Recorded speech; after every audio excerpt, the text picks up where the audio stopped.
ആ വിഷയത്തെ ഞാൻ നോക്കിക്കാണുന്നത് അങ്ങേയറ്റം വേദനാജനകമായ ഒരു സാഹചര്യമാണ് ഇപ്പോൾ കടന്നു പോകുന്നത്. അതായത് ഈ വിധി ഒരിക്കലും നമ്മൾക്ക് മനസ്സുള്ളവർക്ക് സമൂഹത്തിന് അംഗീകരിക്കാൻ പറ്റാത്തതാണ്. അതായത് ഇത്തരം വിധി എന്ന് പറഞ്ഞു കഴിഞ്ഞാൽ നമ്മളിപ്പോൾ ജില്ലാ കോടതി, ജുവൈനൽ കോടതിയിൽ നിന്ന് മുതൽ ജില്ലാ കോടതി മുതൽ ഹൈക്കോടതി വരെ നമ്മൾ പോയി അവിടെ നിന്നൊക്കെ തള്ളാൻ കഴിഞ്ഞൊരു കേസാണിത്. അതുകൊണ്ട് ഇപ്പോൾ ഇത്ര പെട്ടെന്ന് ഇവർക്ക് ജാമ്യം അനുവദിച്ചതിൻ്റെ പിന്നിൽ ഇവരെ പിന്നിൽ രാഷ്ട്രീയപരമായിട്ട് ആളുകളുണ്ട് എന്ന് ഉറപ്പായി, അവർക്ക് പിൻബലമുണ്ട്. അതായത് ദുർബലരായ ആളുകളായ ഞങ്ങൾക്ക് ഇത്രയും ഈ കുറ്റകൃത്യം കുട്ടികൾ ചെയ്തെന്ന് ബോധ്യപ്പെട്ട് കഴിഞ്ഞിട്ട് അല്ല, ജനസമൂഹത്തിന് മൊത്തമായിട്ട് അറിയാൻ കഴിഞ്ഞ കേസാണ്. അതായത് വോയിസ് ആയിട്ടും വീഡിയോ ക്ലിപ്പായിട്ടും അവർക്ക് ജനങ്ങൾക്ക് ഇത്രയും വേദനാജനകമായ ഒരു സാഹചര്യത്തിൽ ഇത്ര പെട്ടെന്ന് ഇവർക്ക് എക്സാം എഴുതാനൊക്കെ കോടതി നിയമം അതനുസരിച്ച് ചെയ്തു, ഓക്കെ. അതിൽ തന്നെ ജുവൈനൽ ലോമിൽ തന്നെ തുടർന്ന് പഠിക്കാനുള്ള സൗകര്യവും ഗവൺമെൻറ് ഒരുക്കാമായിരുന്നതാണ് എനിക്ക് തോന്നുന്നത്. ജനങ്ങൾ മുഴുവനും ആവശ്യപ്പെടുന്ന ഒരു ഭാഗം അവർ പുറത്ത് വരണ്ട, അവർ ജുവൈനൽ ലോമിൽ പഠിക്കട്ടെ, പഠിച്ച് കഴിഞ്ഞിട്ട് നല്ല കുട്ടികളായിട്ട് 2-3 വർഷം അവിടെ കഴിഞ്ഞിട്ട് പുറത്ത് വരട്ടെ. അതാണ് ഞാൻ ആഗ്രഹിക്കുന്നത്. അതല്ലാതെ അവരെ തൂക്കിക്കൊല്ലണമെന്ന് ഞാൻ പറയുന്നില്ല. അതായത് അവർ പഠിച്ചിരുന്ന, അതായത് വീട്ടിൽ നിന്ന് എന്തായി കഴിഞ്ഞാലും അവർ രക്ഷിതാക്കളുടെ ഭാഗത്തു നിന്ന് നല്ലൊരു രീതിയിലുള്ള പഠനം അവർക്ക് കിട്ടില്ല. അതായത് രക്ഷിതാക്കൾ ക്രിമിനലുകളാണ്, കൊട്ടേഷൻ സംഘത്തിലും മറ്റേ ഗുണ്ടാക്റ്റിലൊക്കെ പെട്ട ആളുകളാണ്. അതുകൊണ്ട് ഈ കുട്ടികൾ ജുവൈനൽ ലോമിൽ തന്നെ തുടർന്നിട്ട് അവിടെ പഠിച്ച് നല്ല ശീലമായിട്ട് പുറത്ത് വരട്ടെ എന്നുള്ള ഒരു കാര്യം ഞാൻ അവതരിപ്പിച്ചു. അതായത് ഇത്ര വേഗം ഇവർ കോടതിയിൽ നിന്ന് വിധി വാങ്ങി ഇവരെ പുറത്തു കൊണ്ടുവരണമെങ്കിൽ ഈ ഗവൺമെൻറ്റിൻ്റെ പിന്നിൽ നല്ല പ്രവർത്തിച്ചിട്ടുണ്ട്. നമ്മളെ വിദ്യാഭ്യാസ മന്ത്രി എന്തിനു പറ്റും ഇത്രയും ഒരു കുട്ടികൾ, അതായത് വിദ്യാഭ്യാസം, അതായത് എൻ്റെ കുട്ടിയും ഒരു സ്റ്റുഡൻ്റാണ്, അതായത് SLC പരീക്ഷ എഴുതാൻ വേണ്ടി എൻ്റെ കുട്ടി. അതുകൊണ്ട് ആ ഒരു ഇതുപോലും കാണിക്കാതെ ഈ നമ്മളെ വിദ്യാഭ്യാസ മന്ത്രി എന്തിന് തുടർന്നു പോകുന്നു?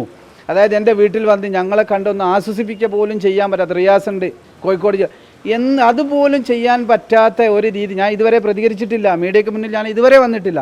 പക്ഷേ എനിക്ക് വേദന ഉണ്ട്, ഇനി ഞാൻ പ്രതികരിക്കും. അതായത് ഇത് ജനങ്ങൾ അറിയട്ടെ, ഈ കുട്ടികൾ ഇനി ഏത് സ്കൂളിൽ എവിടെ പഠിക്കാൻ തുടർന്ന് പഠനത്തിന് കേരളത്തിൽ എവിടെ പോയി കഴിഞ്ഞാൽ എന്നെ കാണുന്ന എൻ്റെ ഈ വോയിസ് കേൾക്കുന്ന മുഴുവൻ പേരൻസും അച്ഛനമ്മമാർ ഇത് കേട്ടിട്ടുണ്ടെങ്കിൽ അവിടെ പഠിക്കാൻ അവരെ അനുവദിക്കാൻ പാടില്ല. അവർ രക്ഷിതാക്കൾ PTA കമ്മിറ്റി ആയി കഴിഞ്ഞാലും അവിടെയുള്ള സ്കൂൾ ഭാഗത്ത് അവർ പറയണം, ഞങ്ങൾ കുട്ടികളെ പഠിക്കുന്നതാണ്, ഇത്രയും ക്രിമിനലായ കുട്ടികൾ, കൊലയാളികളായ കുട്ടികളെ ഇവിടെ പഠിപ്പിക്കാൻ കഴിയില്ല എന്നുള്ള ആർജവത്തോട് പറയണം അവർ എന്ന് കഴിഞ്ഞാൽ. എന്നാലേ എന്ത് ചെയ്യും ഈ ഒരു ഇങ്ങനത്തെ ഈ പ്രശ്നങ്ങൾ ഇവിടെ പരിഹരിക്കാൻ കഴിയും. അതല്ലാതെ ഗവൺമെൻറ് സപ്പോർട്ട് ചെയ്യുകയും അവരെ തുറന്നു വിടുകയും ചെയ്തു കഴിഞ്ഞാൽ ഇത് അവസാനിക്കുന്നില്ല. ഇപ്പോൾ കഴിഞ്ഞ ദിവസം ഈ ഈങ്ങാപ്പുഴ പുതുപ്പാടി എന്ത് സംഭവിച്ചു? ഇതിനൊരു ശിക്ഷ കിട്ടിയിട്ട് കുട്ടികൾ കണ്ടു കഴിഞ്ഞാൽ എന്ത് ചെയ്യും? ഇതിന് തുടരാൻ ഇനി മുന്നോട്ട് ഇത് തുടർന്ന് കൊണ്ടുപോയില്ല. അതുപോലും കണക്കിലെടുക്കാത്ത ഈ ഗവൺമെൻറ്റിൻ്റെ ഭാഗം എനിക്ക് വളരെയേറെ വിഷമമുണ്ട്. ഞാൻ എൻ്റെ കുടുംബവും അനുഭവിക്കുന്ന വേദന അതായത് ഞാൻ എൻ്റെ കാര്യങ്ങൾ പച്ചയായ രീതിയിലാണ് തുറന്ന് കാണിക്കുന്നത്. ഈ ചെയ്ത കുട്ടികളെ രക്ഷിതാക്കൾ കാണുന്നുണ്ടല്ലോ നമ്മളെ അവസ്ഥ എന്താണ് എന്നുള്ളത്. അതുകൊണ്ട് എനിക്ക് പറയാനുള്ളത്, ഇവരെ ഇപ്പോൾ കൊടുത്ത ജാമ്യം തടഞ്ഞുകൊണ്ട് അവരെ വീണ്ടും തിരിച്ച് ജുവൈനൽ ലോമിലേക്ക് തന്നെ വിടണം എന്നുള്ള ഒരു അഭ്യർത്ഥനയാണ് ഞാൻ അഭ്യർത്ഥിക്കുന്നത്. മുഖ്യമന്ത്രിയുടെ ഭാഗത്തു നിന്ന് ഒരു ഉറച്ച തീരുമാനമൊന്നും എനിക്ക് കിട്ടിയിട്ടില്ല. ഒരു വാക്കൊന്നും പറയില്ല. ഞാൻ കൊടുത്ത നിവേദനം വാങ്ങി പോയിട്ടുണ്ട്. പക്ഷേ ഗവൺമെൻറ്റിൻ്റെ ഭാഗത്തു നിന്ന് ശക്തമായൊരു ഇടപെടൽ ഉണ്ടായിട്ടില്ല.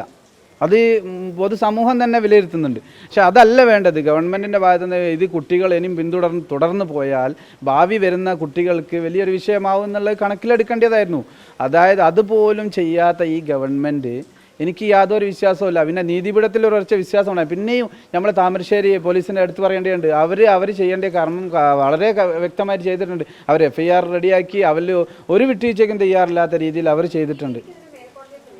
തീർച്ചയായിട്ടും ഞാൻ മേൽക്കോടതിയെ സമീപിക്കാനുള്ള ഇതിലാണ് ഞാൻ നിൽക്കുന്നത്. എന്തായി കഴിഞ്ഞാൽ നമ്മൾ സാമ്പത്തികമായ ലേശം ബുദ്ധിമുട്ട്, എന്നാലും 5 സെൻറ്റ് ആണെങ്കിലും അത് വിറ്റിട്ടെങ്കിലും ഇവർക്ക് കിട്ടേണ്ട ശിക്ഷ വാങ്ങിക്കൊടുക്കണമെന്നാണ് എൻ്റെ ആഗ്രഹം. ജാമ്യം റദ്ദാക്കണമെന്നുള്ള ആവശ്യപ്പെട്ടുകൊണ്ട് തന്നെയാണ് ഞാൻ മുന്നോട്ട് പോകാൻ വിചാരിക്കുന്നത്. അതായത് ഇത്തരം കുട്ടികളെ ഇവരെ പശ്ചാത്തലം പിന്നിലുള്ള വളരെ ക്രിമിനലായ പശ്ചാത്തലമാണ്. അതുകൊണ്ട് ഇനി നാളെ ഇത് വേറൊരു കുട്ടിക്ക്, ഒരു രക്ഷിതാവിനും ഇത് ഉണ്ടാവാൻ പാടില്ല. അത് ശക്തമായ ഇടപെടൽ നമ്മളെ ഞാൻ ഇത് കാണുന്ന മുഴുവൻ ആളുകളും ഇതിന് പ്രതിഷേധിച്ചേ പറ്റൂ. അവർ കോഴിക്കോട് വാങ്ങാൻ പല സ്ഥലത്തും കൊടുത്തിട്ടുണ്ട്. അവിടെ ഒന്നും ഈ അഡ്മിഷൻ സ്വീകരിക്കാൻ പാടില്ല ഇവർ എന്നിട്ട് എന്ത് ചെയ്യണം? സമൂഹത്തിൻ്റെ മുന്നിൽ ഒറ്റപ്പെടണം എന്നുള്ള എനിക്ക് പറയാം. പ്രോസിക്യൂഷന്റെ ഭാഗത്തു നിന്നുള്ള വീഴ്ചയായിട്ടാണോ കാണുന്നത്? കോടതിയുടെ നിരീക്ഷണം ബാലനീതി നിയമത്തിനെതിരാണ് ഈ കുട്ടികൾ ജുവനൈൽ ഹോമിൽ അതെ, ആദ്യം ഇവർ എടുത്ത തീരുമാനം എൻ്റെ വീട്ടിൽ വന്നും കഴിഞ്ഞ് ബാലാവകാശ കമ്മീഷൻ പറഞ്ഞു ഇവർക്ക് ഒരു കാരണം വെച്ച് കഴിഞ്ഞാൽ നീതി കൊടുക്കാൻ പാടില്ല. എന്നാൽ അവർ വീണ്ടും കുറച്ച് ദിവസങ്ങൾ കഴിഞ്ഞാലും ഇത് മാഞ്ഞു പോവും, ഇത് സാധാഗതിയിലേക്ക് തന്നെ പോകുമ്പോൾ സമയത്ത് കൊടുക്കുക. ആ രീതിയാണല്ലോ ഇപ്പോൾ കണ്ടത്.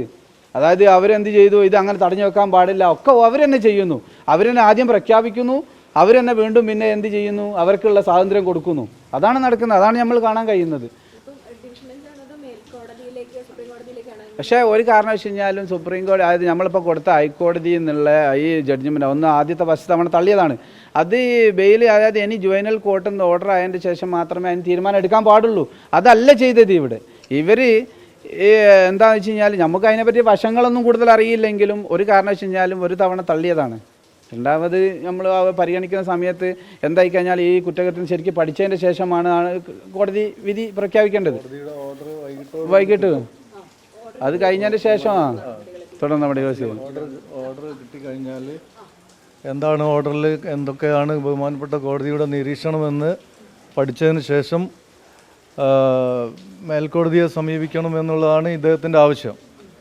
കാരണം ഈ കുട്ടികൾ വളരെ ഹീനമായൊരു കുറ്റകൃത്യം ചെയ്ത കുട്ടികളാണ്.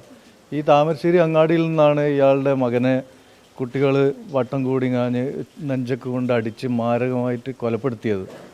അങ്ങനത്തെ കുറ്റം ചെയ്ത കുട്ടികൾ ഈ child in conflict with law, അതായത് നിയമവുമായി സംഘർഷത്തിലേർപ്പെടുന്ന കുട്ടികളുടെ ഗണത്തിൽ വരില്ല എന്നുള്ളതാണ്.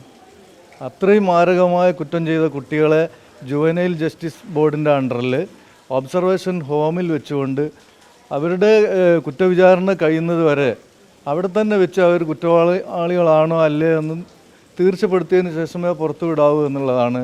ബഹുമാനപ്പെട്ട സുപ്രീം കോടതി നിർഭയ കേസിൽ അത് പറഞ്ഞിട്ടുണ്ട്.